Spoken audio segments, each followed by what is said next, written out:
Hello दोस्तों, स्वागत है आप सबका।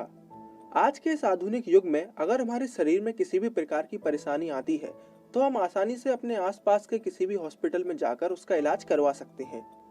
लेकिन अगर मैं आपसे पूछूं कि आज से करीब 1000 साल पहले लोगों का इलाज कैसे किया जाता था, तो आप इसका क्या जवाब देंगे? इसका जवाब होगा आयुर्वेदा। आयुर्वेदा जैसे कि नाम से ही पता चलता है, आयुर प्लस वेदा। आयुर मतलब होता है हमारी एज, वेदा मतलब होता है नॉलेज।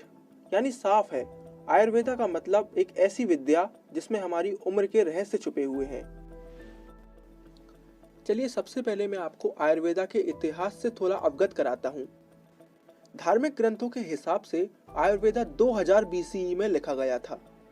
ऐसा माना जाता है कि जब पृथ्वी पर लोग अनेकों बीमारियों का शिकार बनने लगे, तब देवताओं ने स्वयं प्रकट होकर आयुर्वेदा के बारे में हमें बताया।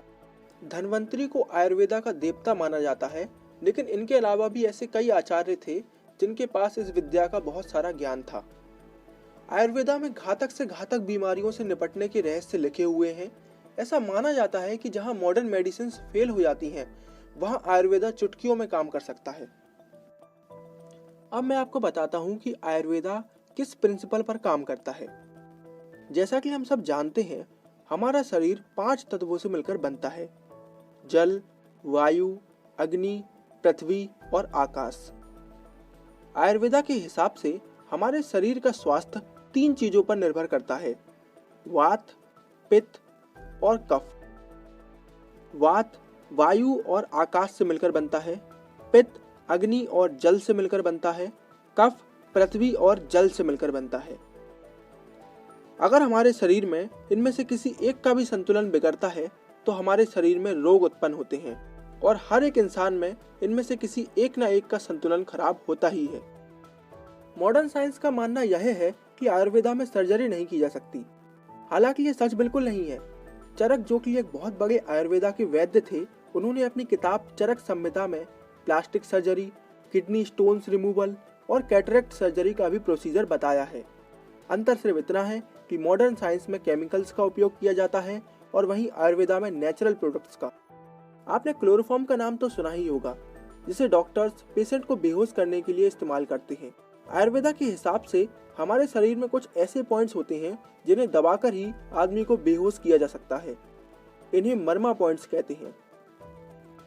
आयुर्वेदा में कई तरह की चमत्कारी दवाइयों के बारे में बताया गया है जो कि हमारी बीमारी का इलाज जड़ से कर सकती हैं। लेकिन फिर भी आज ज़्यादातर लोग मॉडर्न मेडिसिन का इस्तेमाल ही करते हैं, क्योंकि मॉडर्न मेडिसिन तुरंत असर करती हैं, वहीं आयुर्वेदिक मेडिसिन धीमे धीमे काम करती हैं। लेकिन आप यह भी जानते हैं कि मॉडर्न मेडिसिन के बहुत सारे साइड इफेक्ट्स भी होते हैं। अंत में मैं आपको एक खास बात बताना चाहता हूँ। आयुर्वेदा में 100 साल तक अमर रहने का राज भी बताया गया है।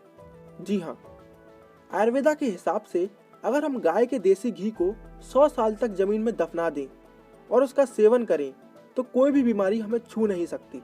जी हाँ, कर्नाटका के एक गांव में 100 साल पहले लोगों ने गाय के घी को जमीन के नीचे दफना दिया था। 100 साल बाद उनके नाती पोतों ने इस घी का सेवन किया था। हैरान कर देने वाली बात तो यह है कि उन बच्चों में से एक बच्चे को ब्लड कैंसर की बीमारी थी। आप यकीन नहीं करोगे, जब उसने इस घी का सेवन किया तो कुछ हफ्तों बाद ही उसकी रिपोर्ट नॉर्मल आ गई। इसलिए साइंस ने भी गाय के शुद्ध घी को अल्टीमेट सुपर पावर बताया है।